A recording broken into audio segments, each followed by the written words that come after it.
ওয়ালাইকুম সালাম। কেমন আছেন? তো আলহামদুলিল্লাহ ভালো। এই যে আজকে আমাদের ক্যামেরার সামনে কেন আসছে? কি কষ্ট এমন? আসছে ভাই ফ্যামিলির কারণে, তারপরে বাজে টেনশনের কারণে আর কি, নানান ধরনের মানসিক তো অনেকভাবে অনেকেরই থাকে, এই কারণে ধরুন আজকে ক্যামেরার সামনে আসা। কি এমন কষ্ট আপনার? কষ্ট বলতে আমরা দুইটা বোন, আমার আব্বু কাজ করতে পারে না, আমার আম্মুর ইনকাম দিয়ে আমাদের সংসার চলে। তো আমি যাই হোক প্রেম করে আর কি বিয়ের সাথে করছিলাম, সেটাও স্বামী ভালো না, ধরেন নেশা পানি করে অন্যান্য মেয়েদের সাথে প্রেম করে, সব নানান কারণের জন্য স্বামীরও মানে ছাইড়া দিছি। মানে প্রেম করে বিয়ে করছে? হ্যাঁ, আমিও প্রেম করে বিয়ে কতদিন করছিলাম। প্রেম করেছে? বেশি না, 3-4 মাস। 3-4 মাস প্রেম করে বিয়ে করে? হ্যাঁ, 3-4 মাসের প্রেম সংসার করে। করছেন কতদিন? 1 বছরের মতো সংসার আর কি করছিলাম। 1 বছর? এই হ্যাঁ, যে 1 বছরের মাথায় ভালোবাসা শেষ হয়ে গেল কেন? এখন তো বুঝতে পারি না, মানুষ তো চিনা যায় না, দূরত্ব না, তার মানুষ বোঝা যায় না কে কেমন, হয়তো কাছে গেলে সে না বোঝা যায় মানুষের কেমন। এ, ধরেন 3-4 মাস কথাবার্তা বলছি, প্রেম করছি, তারপরে বিয়ে শাদী করছি। 1 বছরের মতো আর কি সংসার করছি, অনেক ঝাই ঝামেলা করে আর কি সংসার করছিলাম। তারপরে দেখি একদমই মানে খারাপ, সংসার করা সম্ভব হয় না, এই কারণে পরে ছাইড়া দিছি। তারপরে কি ডিভোর্স দিয়ে দিয়েছেন? হ্যাঁ, আপনি ডিভোর্স দিয়েছেন দিয়ে না দিছি। আপনার স্বামী দিয়েছে? আমি দিয়ে দিছি। এখন কি করতেছেন? এখন চাইতেছি, আমার তো একটা বাচ্চা আছে, আমার একটা মেয়ে বাবু আছে। তো এখন চাইতেছি যে আমার বাচ্চার যদি দায়িত্ব নেয় কেউ, এরকম কোন ভালো একটা মানুষ পাই, তাহলে হয়তো কথাবার্তা বলবো, যদি ওরকম দায়িত্ব নেয় আমার বাচ্চা, তাহলে আপনি হয়তো। দেশের বাড়ি কোথায়? দেশের বাড়ি ফরিদপুরে।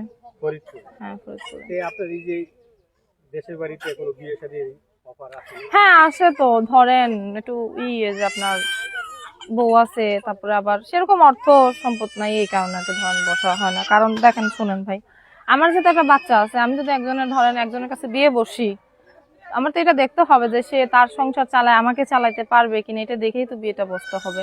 তো ওরকম যদি মানুষ পাই তাহলে অবশ্যই বিয়ে করব। এমনি পারিবারিক ভাবে কোনো বিয়ের অফার আছে না? হ্যাঁ, এই যে বললাম তো, আসে ধরেন এই যে বয়সটা ধরেন অনেক বেশি হয়ে যায়, কিংবা ধরেন অর্থ মানে আমরা যেরকম গরিব, এরকমই ধরেন গরিব মানুষই আর কি ধরেন পাই। তো যদি এরকম গরিব হয় তাহলে তো হবে না, একটু টাকা পয়সা থাকলে কেন তারও সংসার চালাইতে পারলো, আমাদেরও চালাইতে পারলো। মানে একটু টাকা পয়সাওয়ালা হ্যাঁ, লোককে এরকম। বিয়ে করতে চায়। হ্যাঁ হ্যাঁ, এটাই। এই যে অনেকেই সুগার ডেডি দেরকে বিয়ে করে, তাদের অনেক টাকা পয়সা আছে। এটার মানে তো আমি বুঝি না, এটা কারে কয়, কি কয়? একটু বয়স্ক লোক, ও। অনেক টাকা পয়সা আছে, গাড়ি বাড়ি আছে, ও। এরকম লোক হলে কি বিয়ে শাদী করবে? হ্যাঁ, অবশ্যই করবো, যদি এরকম আমাকে চালাইতে পারে, আমার বাচ্চাকে দায়িত্ব নিতে পারে, তাহলে অবশ্যই করবো। তাহলে কি টাকাকে বিয়ে করবেন না মানুষকে বিয়ে করবেন? না, মানুষকে তো বিয়ে করবো, কিন্তু আমার সুখে দুঃখে তো আমার পাশে থাকতে হবে, তাই না? দেখা গেল আমার একটা বিপদ হইলো, এমনও সময় এলো সে কিছুই করতে পারলো না, তাহলে তো ওরকম মানুষ আমি মনে করি বিয়ে না করাটাই ভালো। না পাশে থাকতে পারলো, না কোনো টাকা পয়সা দিয়ে হেল্প করতে পারলো, তাহলে তো যদি এরকম মানুষ। একজন বয়স্ক মানুষকে বিয়ে করে, হ্যাঁ।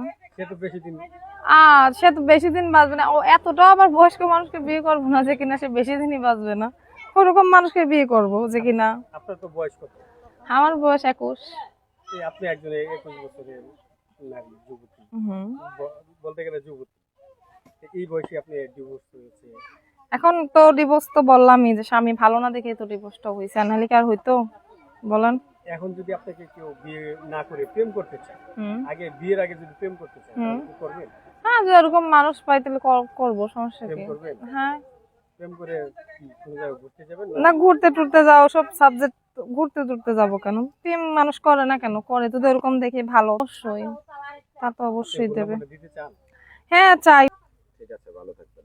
আচ্ছা, ওয়ালাইকুম আসসালাম।